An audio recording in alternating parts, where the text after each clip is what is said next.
We call it people technology.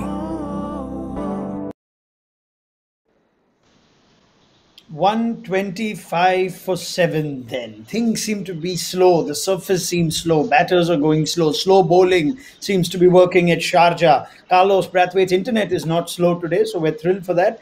On Maruti Suzuki presents ESPN Cricket for T20 timeout. Sanjay Manjrekar is here as well. He himself would crack self-deprecating humor and say, I knew all about going slow. So, I've just taken it from him. Now let me ask him what he makes of this uncharacteristic Sharjah surface. Sanjay, this is not what we saw in Sharjah last time. Batters struggling to get to 120 also. Yes, you can say that. You sound like Just the to Prime Minister of Pakistan, I must say. But you do a very good impersonation of him. No, in keeping with the spirit of slowness, I thought my opening statement should also be said in a very slow kind of speed. Yes, now it's debatable whether for a T20 game like an IPL tournament, whether these pitches are great, because clearly they're just too slow, and all of us have been surprised by how Sharjah has looked this time. And what was really interesting and why Sunrisers Hyderabad was so successful was they had about four seamers that they used today, and the average speed combined of these four seamers would be about 120. That's interesting. Yeah, we were wondering if Mohammad Nabi could have been an inclusion today, but Jason Holder had a massive impact early on a day where Absolutely. it batting just looked hard, Carlos. Yeah, what I loved about his spell was how smart he was. Obviously, towering figure, very tall man. But when Sharjah plays the way that he plays today, it's not only slow, but it can be very low as well. So imagine facing 6'7", 6'6.5" Jason Holder. The ball landing on the spot, and you're expecting a certain bounce from the surface. You don't get it, and it actually goes a lot lower. So it's 3 wickets.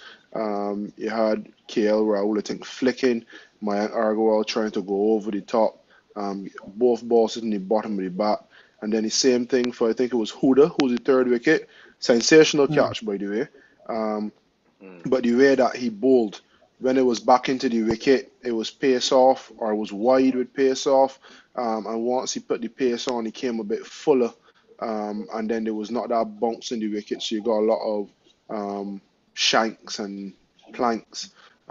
So yeah, Hmm. fantastic stuff by Jason. And as I think Sanjay mentioned, whenever he's been called upon for Sunrisers, he's done a fantastic job with bat or ball. So it was heartening as a West Indian and a friend of his to see the performance today. Yeah, absolutely.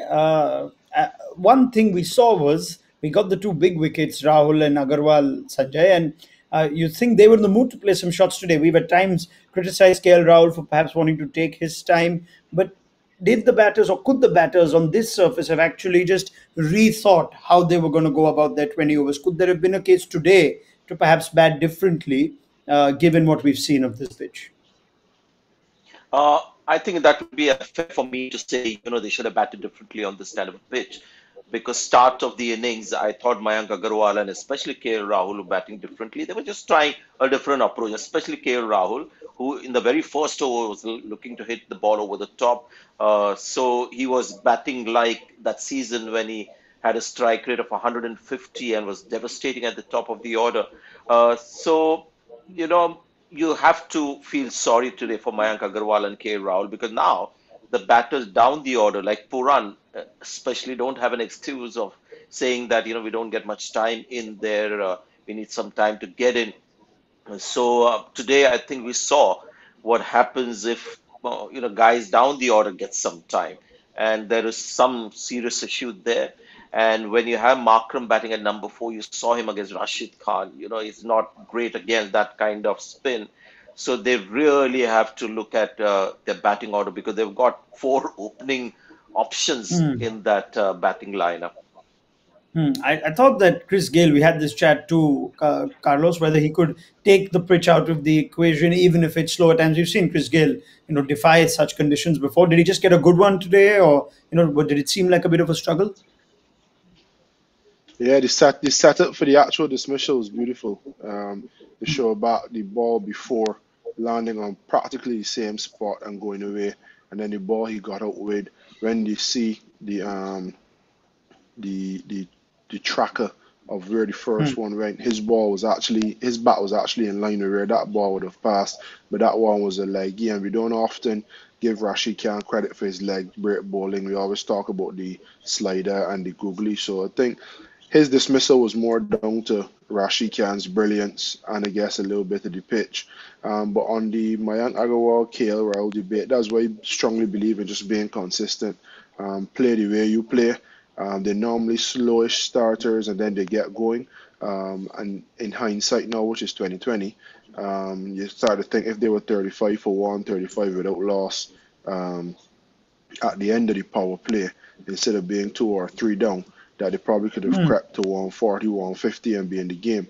And you start to think now, if persons, well, I mean, myself included, bash the way that they batted in those 100-run partnerships, and then they go today and try something different, albeit on a pitch that probably isn't conducive to the type of stroke play that we would have requested from them early up in the fray, and then it doesn't work.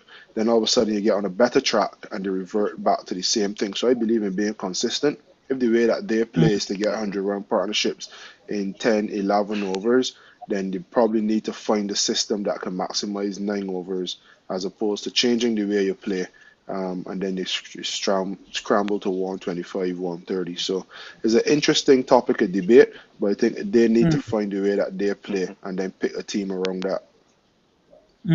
Seems like a day where all the bowlers enjoyed themselves. Batting was hard, and yet on that day, Sanjay, when the entire team's only gone at about 6 and over, Bhuvneshwar Kumar's ended at a little over 8 and over, and only got that one wicket towards the end of a lower order batter.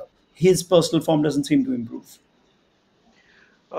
No, and let's not be too hard and look at his numbers and how many runs he conceded. I thought the last over was slightly less than 100% Bhuvneshwar Kumar and conceded quite a bit in a very low-scoring game.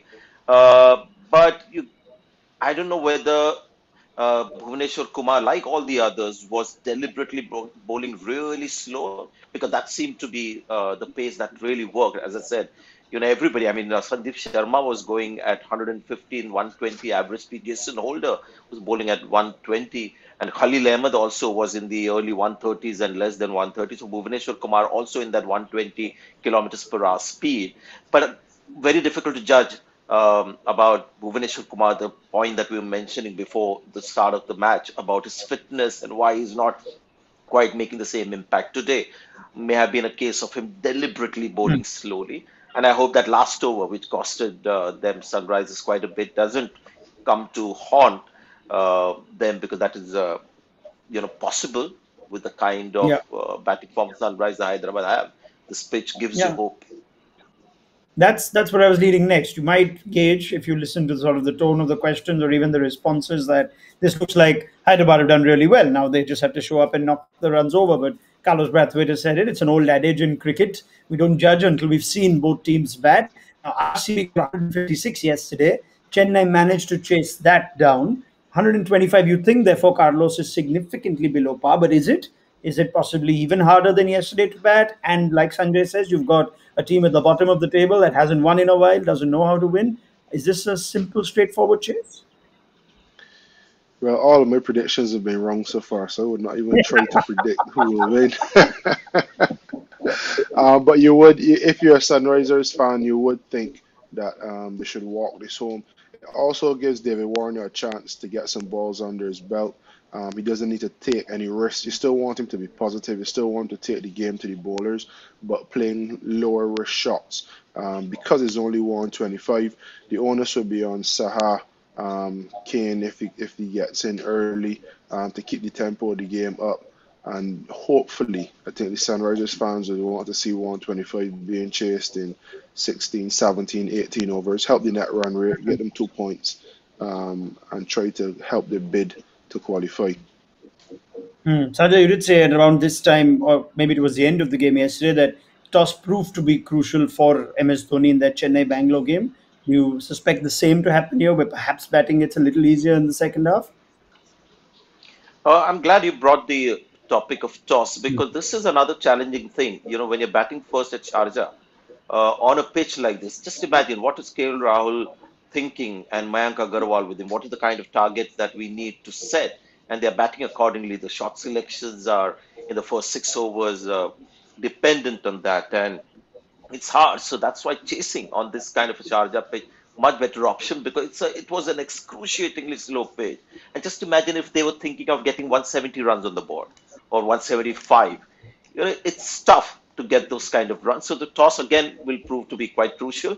But now when Sunrisers Hyderabad come out to bat, we look at the Punjab Kings bowling attack, and you've got to pick out bowlers who will revel in these kind of conditions, the slow pitch. And I think Arshdeep Singh will become a key bowler. Bishnoi should be able to get a bit out of this pitch. Not the ideal surface for Nathan Ellis, you would think, and Mohammad Shami. So I think it's important for also Sunrisers Hyderabad to target the bowlers that are slightly more easy on this kind of a pitch. There are spin options. There's Harpreet Brar bowled well last game. Deepak Hooda can roll his arm over. Does the Universe Boss bowl these days, Carlos?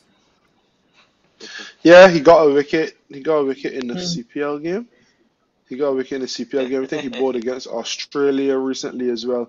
He might still come on and shake the natties and bowl a couple overs and pick up the odd wicket. He certainly is capable of, and the aura around Chris Gayle bowling, he picks up wickets just because he's Chris Gayle. You either play too tentatively or go too hard. Hopefully he won't be needed. Deepak Hooda is a decent off-break bowler from what I've seen when I share the dressing room with him. And then you've got Harpreet Brar, Shami. He could show some skill today. Today is a day when you want to see him swing the ball up front, but then show some variation with cutters, slower balls, and just hitting a good line of length. It's a Punjab Kings game, so there is absolutely no way anybody can be sure of what is to happen. But I'm yet going to ask Sanjay and Carlos to tell me what they think. Well, Carlos has already shown very little confidence in his prediction. So, Sanjay, why don't you help him by sharing yours first based on your ever-reliable cricketing logic?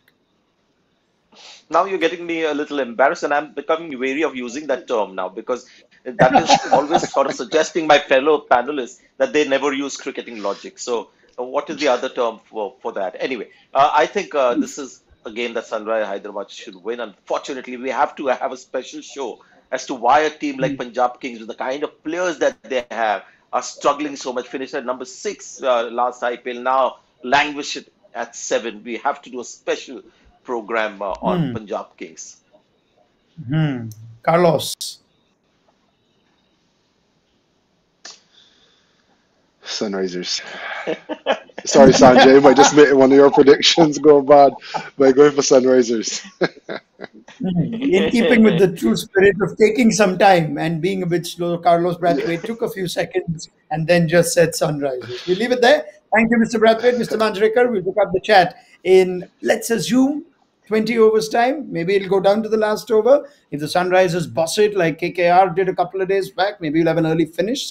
And we'll see how that affects the points table at the end of it all on Maruti Suzuki presents ESPN Cricket Info T20 timeout. This game may seem straightforward with the target there, but it's Punjab. You never know.